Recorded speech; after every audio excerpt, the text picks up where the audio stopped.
عند ملوك العروض البلور بنص الثمن. بص كده بيتباع على النت بكام؟ بيتباع على النت ب 950 وب 1050.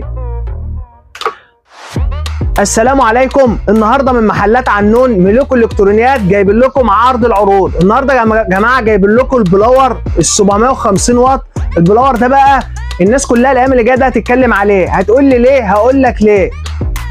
ضد الكسر وما بيتكسرش. البلور ده يا جماعه ضد الكسر. البلور دوت حاجه كده حكايتها حكايه. لو احنا جبناه كده من على الارض وفرجناه قدام حضراتكم، الخامه بتاعته ضد الكسر وكمان سرعات. السرعات ديت هتفيد في ايه؟ ناس كتير هتقول لي ايه السرعات هتفيد معانا في ايه؟ لا، السرعه هتفيد معاك يا فندم.